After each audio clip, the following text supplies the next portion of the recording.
পদত্যাগের ঘোষণা, কিন্তু পদত্যাগের ঘোষণা করার পরেও অনড় রয়েছে নখিলগিরি। ক্ষমা চাওয়ার প্রশ্নই নেই বলে দাবি। গতকাল তাজপুরে হকার উচ্ছেদে বাধা দেওয়ার ঘটনা এবং মহিলা রেঞ্জারকে হুমকি দেন কারামন্ত্রী, কিন্তু তারপর ক্ষমা চাওয়ার নির্দেশ দেওয়া হওয়ার পরেও ক্ষমা চাওয়ার কোনো প্রসঙ্গই নেই বলে দিয়েছেন তিনি। পদত্যাগের ঘোষণা করেছেন। আরো বিস্তারিত পঙ্কজ জানাবে। পঙ্কজ, পদত্যাগের ঘোষণা করার পরেও নিজের কথাতেই তো অনড় রইলেন নখিলগিরি।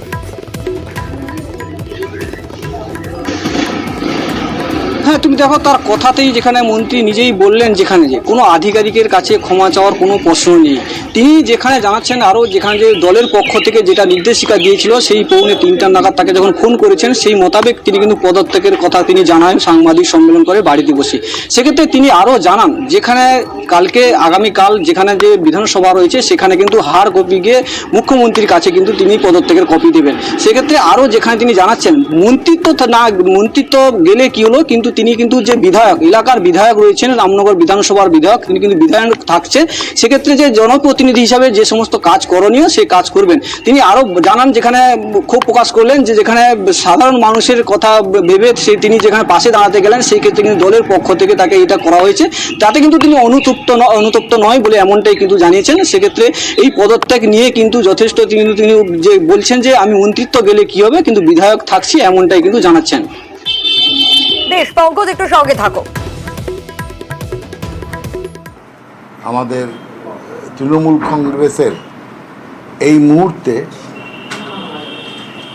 যিনি তার রেজিগনেশন দিয়েছেন সেই অখিলগিরি কারামন্ত্রী, তার বিষয়ে গতকাল একটি ভিডিও সর্বসমক্ষে আসে এবং সেইটা আপনারা দেখান, সবাই দেখেছেন, মিডিয়াতে বহুল প্রচারিত হয়েছে। সেখানে একজন সরকারি আধিকারিককে মন্ত্রী যে ভাষায় যেভাবে তার সঙ্গে কথা বলেছেন সেই বিষয়টি দল অনুমোদনও করে না, দল ভালোভাবে নেয়নি এবং মনে করা হচ্ছে সার্বিকভাবে দলের তাতে তার ইমেজ, যা আমাদের দলের যে ইমেজ মুখচ্ছবি, সেটা কিছুটা হলেও খারাপ হয়েছে। আজকে দলের সর্বোচ্চ নেতৃত্বের সিদ্ধান্তে দলের সভাপতি সুব্রত বক্সী তিনি অখিলগিরি মহাশয়কে তিনি কমিউনিকেট করেন, তার সঙ্গে সংযোগ করে তাকে দুটি বিষয় বলেন। একটি বিষয় যে তাকে নিঃশর্ত ক্ষমা চাইতে হবে সেই সরকারি আধিকারিকের কাছে এবং তাকে পদত্যাগপত্র পাঠিয়ে দিতে হবে মমতা বন্দ্যোপাধ্যায়ের কাছে।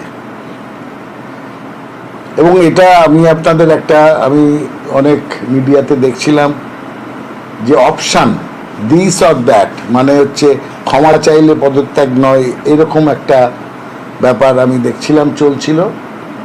সেটা ভুল। দুটোই বলা হয়েছে যে ক্ষমাও চাইতে হবে এবং পদত্যাগও করতে হবে। এটা দলের সার্বিক সিদ্ধান্ত। এর মধ্যে আমরা জানতে পেরেছি যে তিনি পদত্যাগের সিদ্ধান্ত নিয়েছেন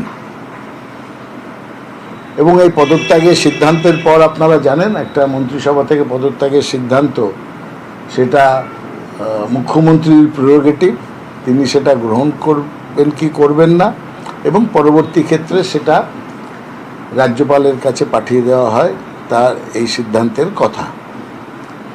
সুতরাং পরের যে টেকনিক্যাল বিষয়গুলো আছে সেটা পরবর্তী ক্ষেত্রে দেখব। দলের ক্ষেত্রে এটা আজকেই দলের সিদ্ধান্ত হয়েছে এবং এ পর্যন্ত এইটুকুনি ডেভেলপমেন্ট হয়েছে।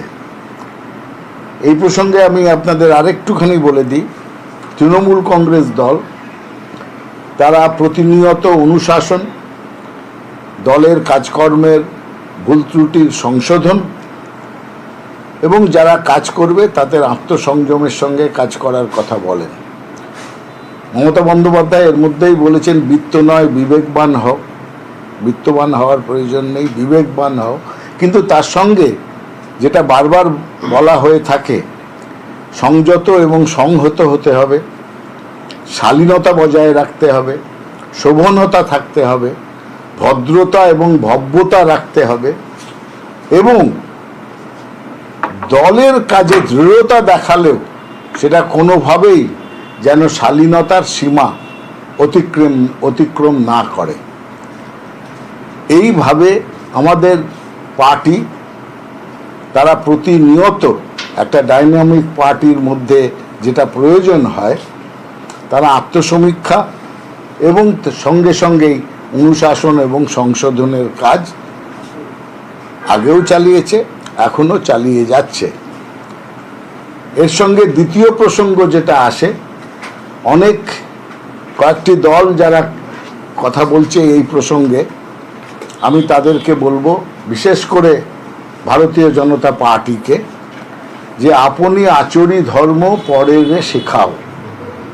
আমাদের সেই দৃঢ়তা আছে, আমাদের সেই সংকল্প আছে যে আমরা একজন মন্ত্রীকে আমরা বলতে পারি যে তোমার কৃতকার্যের জন্য তুমি রেজিগনেশন দাও, মন্ত্রিসভা থেকে ইস্তফা দাও। এই প্রসঙ্গে আমরা দেখেছি যে শুভেন্দু অধিকারী, বিরোধী দলনেতা,